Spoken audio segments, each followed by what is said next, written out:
Je voulais être un peu plus près de vous, mais on m'a demandé, à cause de la caméra, je dois être sur l'estrade. Et étant donné qu'on parle de la famille, c'est toujours plus bon d'être plus près, d'être ensemble. Mais on va suivre les instructions qu'on nous a données. Alors, c'est un plaisir pour moi d'être avec vous aujourd'hui. Je tiens donc à remercier Pasteur Sam qui m'a lancé cette invitation et c'est avec beaucoup de plaisir que j'ai accepté de venir partager avec vous la parole du Seigneur. Je prends donc un plaisir à vous revoir tous. Je revois des amis connus depuis longtemps. Je pense à Frère Télio et son épouse. Je revois aussi des amis que j'ai rencontrés à l'église de King-Edouard. Et nous sommes tous contents d'être ici, en la présence de Dieu, pour passer ce moment dans la réflexion et dans l'étude de sa parole.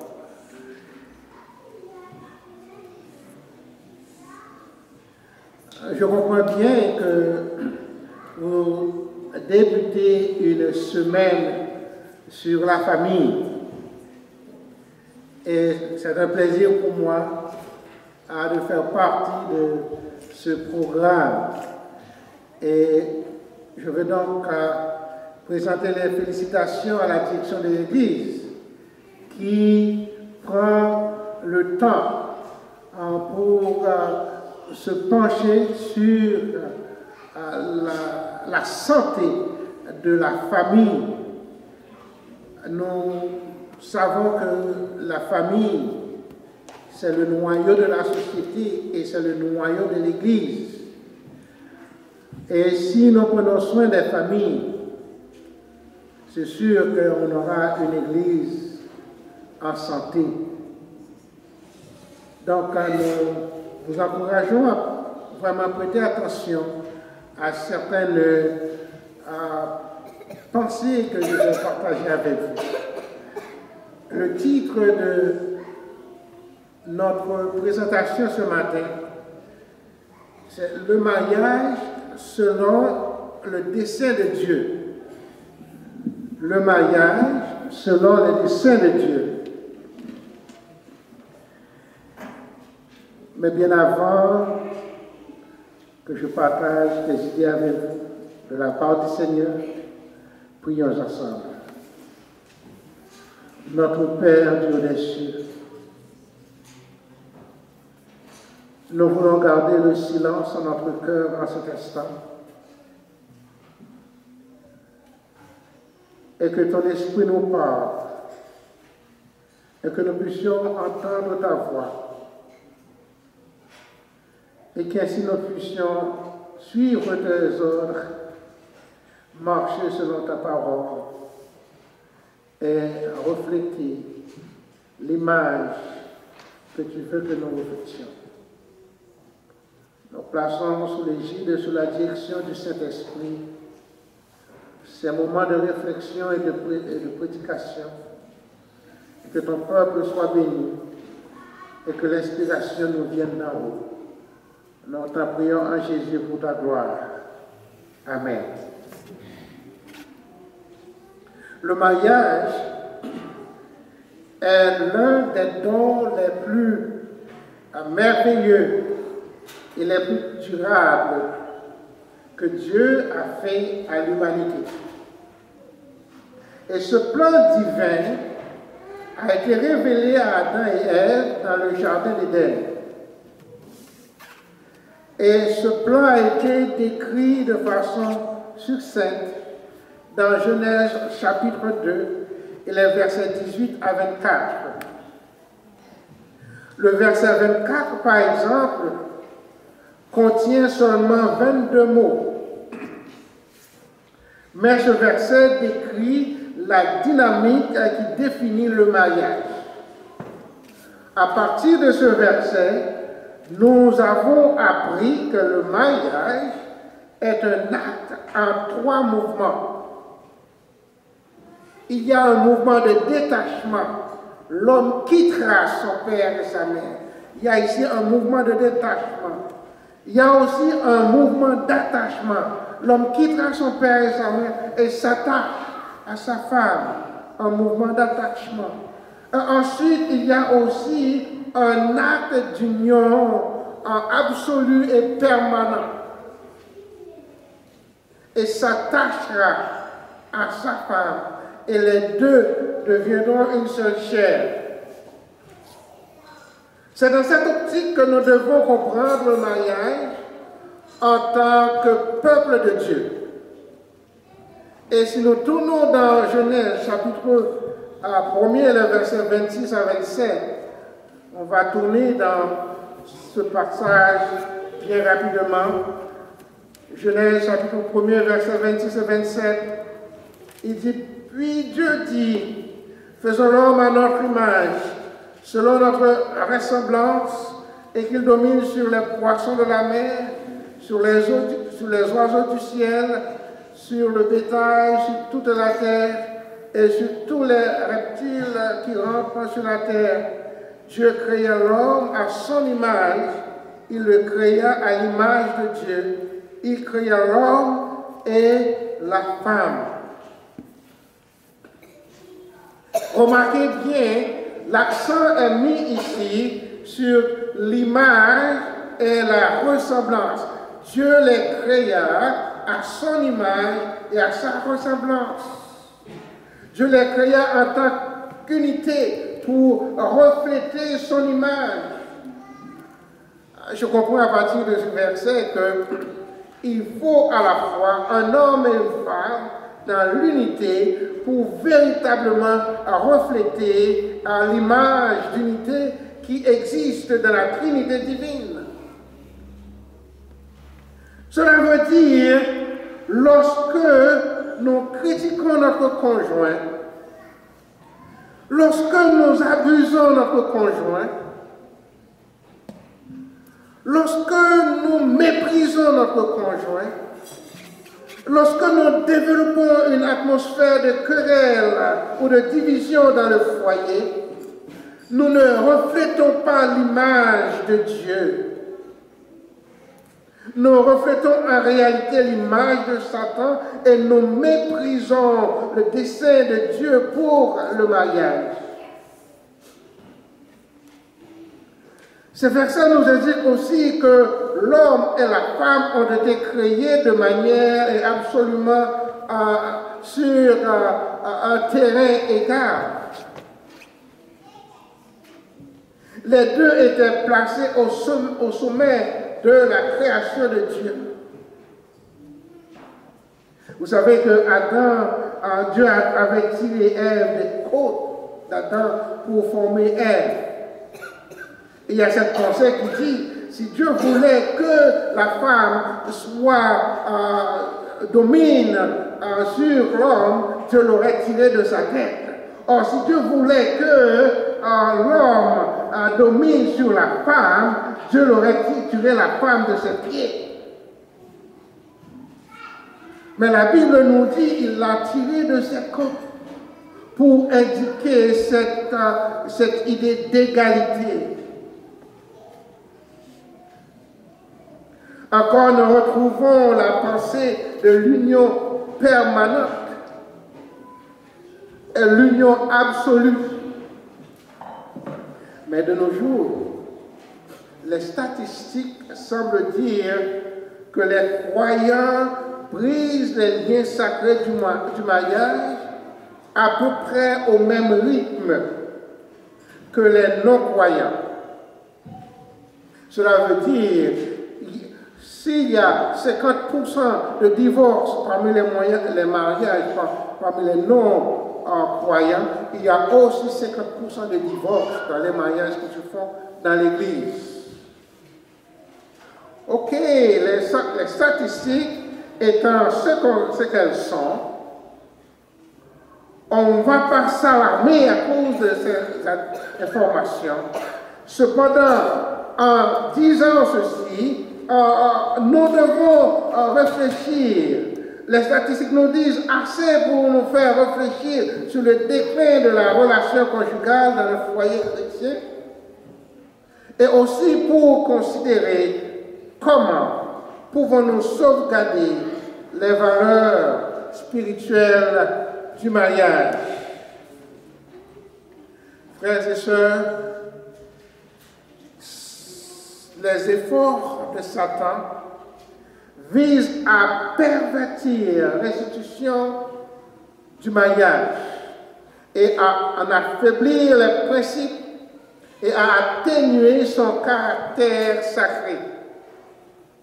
C'est un moyen pour altérer l'image de Dieu en l'homme et ouvrir la porte à la misère et à la décadence morale. Et c'est ce que nous constatons dans notre société de nos jours. Satan utilise tous les détails de la vie pour faire obstacle à l'épanouissement de la famille.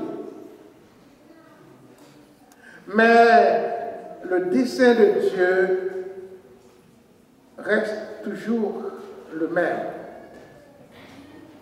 Et ce matin, je voudrais partager avec vous quelques principes spirituels, quelques principes pratiques aussi, qui peuvent contribuer à sauvegarder l'unité dans la relation maritale et dans la famille. Que je vous dise, la plupart de ces principes sont applicables à tout le monde, à toutes sortes de relations, de sorte qu'on ne se dise pas « Ok, le pasteur parle seulement pour ceux qui sont mariés ». Non, il y a des conseils qui sont applicables à tout le monde. Et je vous invite à prêter attention à certaines idées et réflexions que je voudrais partager avec vous en cet instant. Quand un homme et une femme pensent à se marier, ils doivent prendre la détermination. Ils doivent prendre la détermination. Une détermination de rentrer dans les desseins de Dieu. Parce que le mariage est divin. C'est Dieu qui a institué le mariage. Et le but du mariage, c'est selon Dieu, c'était pour nous procurer le bonheur. Dieu a dit, il n'est pas bon que l'homme soit seul. Et vous connaissez l'histoire, comme on a lu, il a plongé Adam dans un sommeil, et ainsi, il a créé Ève en prenant une paire de côtes d'Adam. Et Adam, quand il s'est réveillé, il a trouvé cet être auprès de lui, et il l'a considéré comme un cadeau de Dieu. Une compagne qui devait partager les délices édéniques avec lui. Je voudrais vous dire ce matin, chers amis, que Dieu ne change pas. Et ses desseins pour le mariage restent toujours les mêmes. Et la question qui se pose à nous tous ce matin, est la question qui se pose surtout aux maris qui se trouvent ici ce matin. Considérons-nous nos épouses comme un cadeau de Dieu? Et quand on a un cadeau, qu'est-ce qu'on en fait? Comment on utilise un cadeau? Qu'est-ce qu'on fait avec un cadeau? Est-ce que les couples actuels rentrent dans cette dynamique de détachement de tout ce qui pourrait entraver la relation et s'attacher à l'un à l'autre pour former une seule chair, pour former une union indissoluble? Suivons-nous le modèle de Jésus en aimant nos épouses comme Christ a aimé l'Église et s'est donné lui-même pour elle? Est-ce que nous pratiquons la soumission réciproque dans nos relations maritales. Vous savez, trop souvent, nous nous conformons au modèle de ce monde et nous allons avec précipitation en nous embarquant dans le mariage. On s'est rencontrés peut-être 2-3 semaines, peut-être 1 mois ou 2 mois, peut-être 6 mois, on s'est déjà mariés. Et la petite précipitation avec laquelle on se lance on s'engage dans le mariage, c'est avec la même précipitation qu'on est parti pour briser les liens du mariage. Et c'est pourquoi il y a tellement de divorces parmi nous dans notre société. Et nous oublions que le mariage, selon Dieu, est censé être un modèle du Christ, un modèle de relation unie et permanente.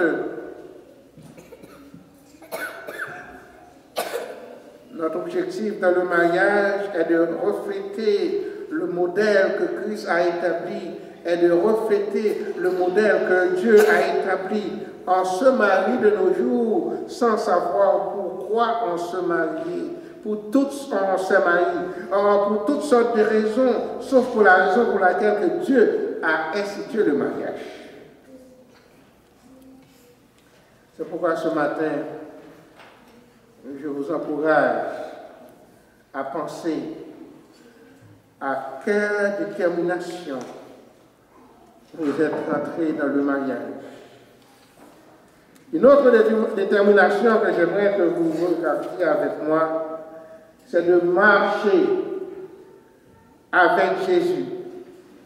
Dans Jean chapitre 1, verset 7, il dit, mais si nous marchons dans la lumière comme il est dans la lumière, nous avons communion les uns avec les autres. Si nous marchons avec Jésus, si nous sommes dans cette relation avec Jésus, si ma femme est dans cette relation avec Jésus, et moi je suis dans cette relation avec Jésus, donc nous sommes unis en Jésus-Christ.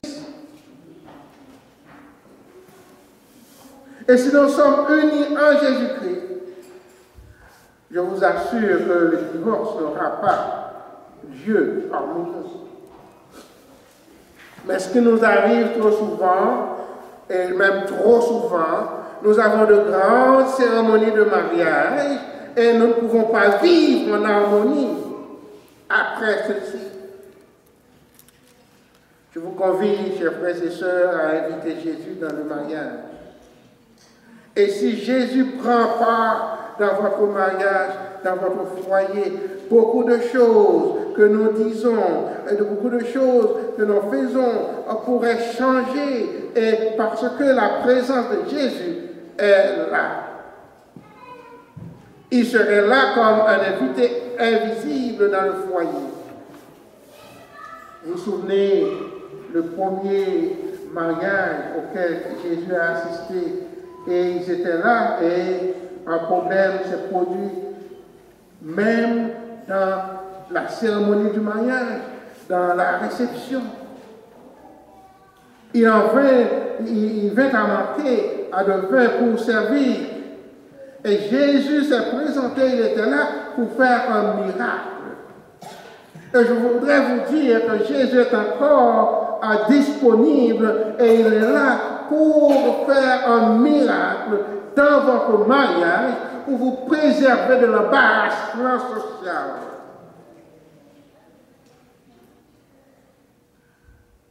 Si seulement nous prenons la détermination de marcher avec Jésus et de permettre à Jésus de rester avec nous et de vivre avec nous dans notre relation. La troisième détermination que j'aimerais mentionner, c'est une détermination de prier ensemble.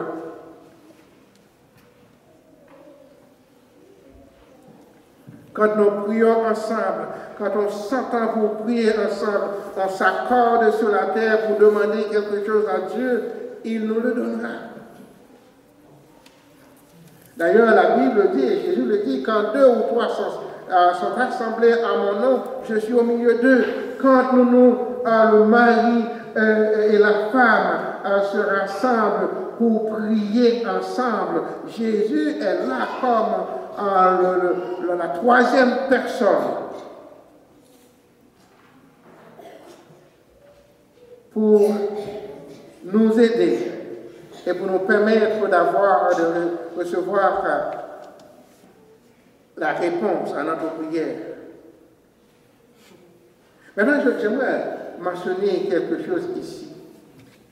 La relation maritale, la relation entre un homme et une femme, entre le mari et la femme, on le considère comme un partenaire. On le considère comme un parterre, voilà. Un parterre, c'est là où on plante les fleurs et on prend le temps à l'arroser en tout le temps. Et quand on néglige d'arroser le parterre, qu'est-ce qui arrive à la fleur? Qu'est-ce qui arrive? Elle est fanée. C'est la même chose. Si on ne prend pas le temps pour nourrir notre relation, cette relation va être fanée.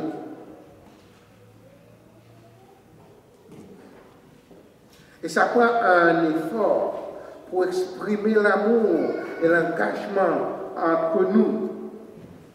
Ça prend un effort pour dire à l'autre, je t'aime. Parfois, dans la relation du mariage, ce que nous faisons vraiment, on va dire, tu sais, chérie, je t'aime. Quand je t'aime plus, je te dirai. Et puis on passe tout le temps, on se néglige l'un l'autre. Ça ne peut pas marcher comme ça. C'est un parterre, c'est quelque chose qu'on doit nourrir chaque jour. Dans cette relation. Et c'est ainsi qu'on peut vraiment marcher et maintenir notre relation avec notre époux. Il faut démontrer des affections physiques, se tenir par la main, se serrer entre les bras ou s'asseoir l'un de l'autre, près de l'un de l'autre, quand on se parle. Montrer ce désir que je veux t'écouter, je suis intéressé à ce que tu me dis. Exprimez votre amour sexuellement. Mentionnez les choses que vous avez, que vous admirez, que vous appréciez chez l'autre. Parfois, je passe des gens que je rencontre dans des sessions de counseling, et quand je leur demande, est-ce que vous pouvez me dire 5 bonnes qualités de votre mari ou de votre épouse? Et ils ont beaucoup de peine à en venir à trouver au moins 4 ou 5 bonnes qualités d'une personne avec laquelle vous vivez. Pourquoi? Parce qu'on prend tout le temps à décrire, à voir les défauts, on ne cherche pas les bonnes qualités. Aujourd'hui, je vous invite à changer de tactique. Prenez du temps et essayez de retrouver les bonnes qualités. Et vous allez voir que les défauts, les mauvaises qualités vont tomber. Ils vont faner parce que vous allez voir les bonnes qualités, vous allez pencher sur les bonnes qualités. Trouvez du temps pour être seul. Peut-être pour sortir, peut-être pour prendre un repas au restaurant, peut-être pour aller sur la plage. Trouvez du temps pour être seul.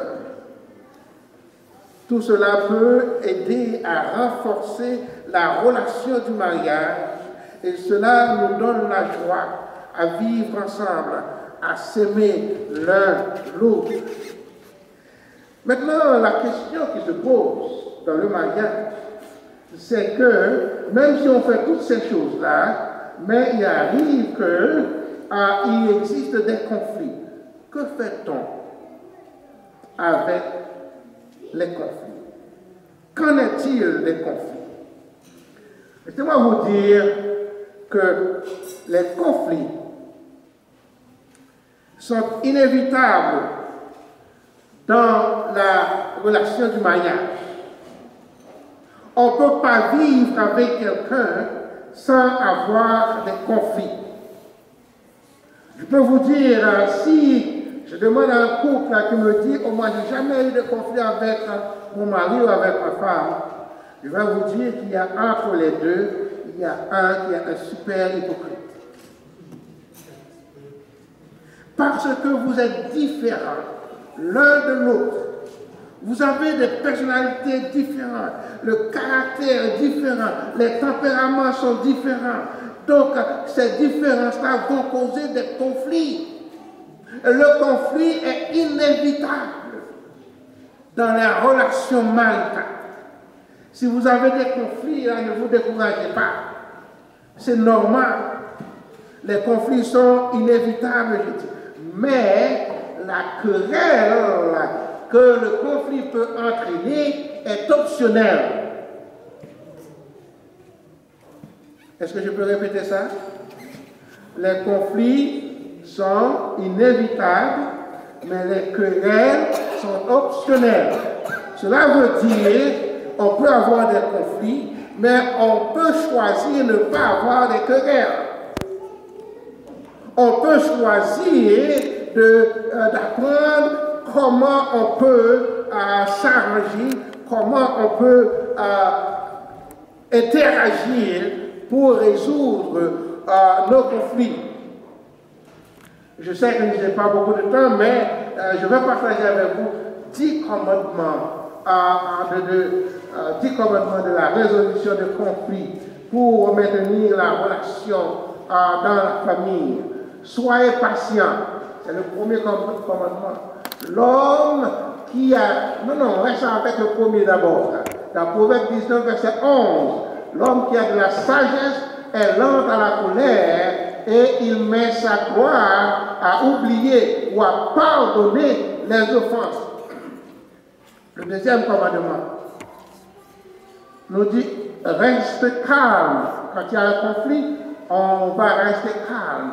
Parce que quand on reste calme, on parle avec la douceur, ça peut prévenir de grands péchés, comme il dit dans l'Ecclésiaste 10, verset 4. Reste calme, parle avec la douceur, on s'entend. Le troisième, là, qui vient, le troisième, écoutez attentivement. Parfois, on ne prend pas le temps pour écouter. Tandis que l'autre est en train de nous parler, nous, on est en train de former notre argument pour contrecarrer ce que l'autre a dit, parce qu'on ne prend même pas le temps pour écouter. Écoutez, celui qui répond avant d'avoir écouté fait un acte de folie. Et ça va monter là. Tu parles, je parle. On fait une conversation parallèle. On ne se croise pas, mais on fait une conversation parallèle. Écoutez attentivement avant de prendre la parole. Et si vous ne comprenez pas, vous allez dire, je pense que tu dis ceci ou cela. Et cependant, si ce n'est pas exactement ce que la personne dit, ben non, c'est pas ce que j'ai dit. Je vais reprendre. Dans ce sens, on établit un principe de communication. Le quatrième commandement, ne répondez pas avec précipitation. Dans le verset dans Jacques, chapitre 1, verset 19, mes frères, prenez note de ceci. Tout le monde devrait être prompt à écouter, lent à parler. Ce n'est pas pour sans raison que Dieu nous a donné 2 oreilles et une bouche. Écoutez beaucoup plus. Et prenez du temps et soyez lents à parler. Et ça nous aide à nous comprendre, à nous entendre, à surmonter nos points qui nous mettent en conflit. Le numéro 5. Ne répondez pas avec précipitation, mais aussi soyez très prudents dans votre langage. On ne dit pas n'importe quoi. en n'importe quelle circonstance. Ce n'est pas parce qu'on a un conflit qu'on va se dérespecter. On doit faire attention à ce qu'on dit à l'autre. On peut penser des choses, mais est-ce qu'on dit des choses juste pour blesser la personne ou est-ce qu'on dit des choses pour essayer de se faire comprendre pour résoudre le problème? Soyez prudents dans notre langage, dans ce qu'on dit. Je pourrais vous donner beaucoup d'exemples, des expressions, des choses que j'ai entendues à des maris ou des femmes se disent, mais on n'a pas le temps pour ceci. On continue. Veillez à ne pas aggraver le problème. Vous savez comment on fait ça? Quelque chose qui s'est passé, peut-être en 2018. Maintenant, on est en février 2019. Et puis, on retourne à ça. Tu te souviens, on va toujours dans les affaires du passé. On devient historique dans la conversation. On raconte. Alors, on n'oublie pas, on ne pardonne pas. Ici, il dit celui qui couvre les fautes, cherche l'amour. Celui qui les répète fait quoi? Voilà, divise. Quand quelque chose s'est passé entre nous, mari et femme, peut-être j'ai tort ou la femme a tort. On s'entend, on se pardonne, on l'oublie. De sorte qu'on puisse continuer la relation. Mais si on continue à ramener cette chose sur le tapis de temps à autre, c'est comme on a une plaie et puis c'est fermé, on tend à l'ouvrir tout le temps. Je peux vous donner un exemple encore. Vous voyez cette bouteille d'eau? Cette bouteille d'eau, c'est très léger. C'est quoi? 500 ml. Ça ne pèse pas beaucoup. Mais si je vous demande de tenir cette bouteille comme ça, pendant 1 heure de temps, pendant 2 heures, pendant une journée, pendant 2 jours, qu'est-ce qui arrive? Allons, qu'est-ce qui vous arrive? Hein? Le bras devient fatigué. Ok? Pourquoi est-ce que ça devient plus lourd? Non. Pourquoi? Parce qu'on tient des petites choses très légères, des petits détails, on les répète. À mesure qu'on les répète, ils deviennent plus lourdes. À mesure qu'on répète la chose, ça devient plus lourde. C'est comme ça.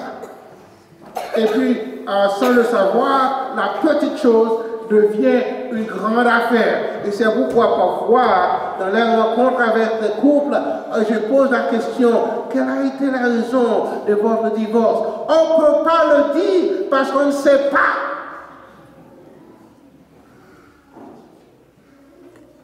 Parce qu'on ramasse toutes sortes de choses, des petites choses, et puis ça devient une grande chose. L'ennemi est là pour vous dire, pour vous les rappeler, pour les faire si grands, et maintenant, non, je ne peux plus là, il me faut la séparation, je m'en vais.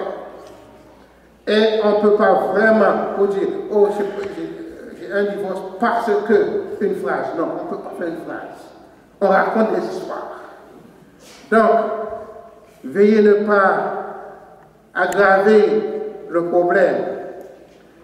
Ne cherchez pas à vous venger. Ne cherchez pas à vous venger. Ne dites pas à vous-même, je vais lui faire exactement ce qu'il m'a fait. Ne dites pas que, j'ai dit ça tout à l'heure, tout ce qui vous passe par la tête. Et finalement, numéro 10, faites confiance à Dieu. Parce que il dit, c'est à lui la vengeance. S'il y a un problème, tournez à Dieu et laissez que Dieu lui-même s'en occuper. Et Dieu te fera justice. Ce sont des choses très simples, mais c'est des idées que j'ai ramassées dans la Bible qui nous aide à maintenir notre relation et à faire du mariage ce que Dieu veut que le mariage soit, comme Dieu l'avait institué. Chers amis, de ce que nous vivons dans ces derniers temps, nous avons besoin de chercher ces conseils et nous avons besoin de les pratiquer chaque jour. En terminant, je voudrais vous rappeler de l'histoire des disciples qui faisaient face à un problème terrible sur la mer. C'est plutôt le lac. Ils étaient sur le lac, ils traversaient. Et ils ont fait face à une terrible tempête. Et ils ont fait tout ce qui était possible pour arrêter cette tempête et pour survivre, pour contrôler la situation. Mais ils ne pouvaient pas. Et Jésus était de là-bas. Jésus dormait. Ils se demandaient, est-ce qu'on devrait le réveiller? Qu'est-ce qu'on doit faire? Et finalement, ils l'ont réveillé. Et Jésus a simplement dit un mot. Et la tempête a été calmée. Je voudrais souligner le fait que de nos jours, Satan soulève une tempête dans chaque famille. Une tempête qui peut prendre n'importe quelle forme. Une tempête dans les discussions. Une tempête dans les comportements. Une tempête même sous n'importe quel angle, dans n'importe quel endroit de la maison. Une tempête. C'est ça, c'est son métier, c'est son objectif. De soulever des tempêtes dans la famille. Comme les disciples, chers amis, nous avons besoin de crier à Jésus. Nous avons besoin de crier au Maître. Maître, entends-tu la tempête? La tempête fait rage. Nous avons besoin de ton aide. Oui, nous avons besoin de Jésus ce matin. Nous avons besoin de lui. Nous avons besoin de lui dans le salon. Nous avons besoin de lui dans la salle à manger. Nous avons besoin de lui dans la cuisine. Nous avons besoin de lui dans la chambre à coucher. Nous avons besoin de Jésus au sous-sol. Parce que l'ennemi est en train de soulever une tempête un peu partout pour briser la famille. Je voudrais vous rappeler ce matin que Jésus est prêt à venir. Et en fait, il est déjà tout près. Il n'est pas loin. Il est là. Il est de là-bas. Nous avons tout simplement à le toucher. Il est dit dans la parole de Dieu, vous me chercherez et vous me trouverez. Si vous me cherchez de tout votre cœur. Vous trouverez la solution au problème de la famille si vous cherchez Jésus de tout votre cœur. C'est Jésus encore qui dit, venez à moi, vous tous qui êtes chargés et fatigués, et je vous donnerai du repos. Venez à Jésus. Vous qui êtes troublés par le problème du foyer. Venez, femmes troublées. Venez, mari troublé. Venez, célibataires troublés. Venez, parents troublés. Venez, enfants troublés dans la famille. Venez, adolescents troublés, je vous donnerai du repos. Jésus est le Créateur. Jésus est celui qui nous donne le repos, la paix. Il est la source du bonheur. Il est la source de l'amour. Il nous appelle aujourd'hui. Est-ce qu'il y a des gens aujourd'hui qui voudraient venir à Jésus? Juste pour lui dire, oui, j'ai une tempête dans ma vie. Une tempête que toi seul peux calmer. S'il y a des gens qui font cette expérience, qui sont en train de vivre cette expérience, Aujourd'hui, je voudrais qu'on ait une prière spéciale. Est-ce qu'il y a des gens comme ça ici? Je vous invite à vous mettre debout. Je vous invite à vous mettre debout. Et je vais inviter Pasteur Sel à s'approcher. Il va prononcer une prière spéciale. Pour demander à Jésus de calmer les tempêtes de notre vie. Les tempêtes qui détruisent notre famille, qui détruisent notre vie, qui détruisent la relation maritale, qui détruisent la relation entre parents et enfants. Les tempêtes qui détruisent tout. Jésus peut les calmer. Que Dieu vous bénisse.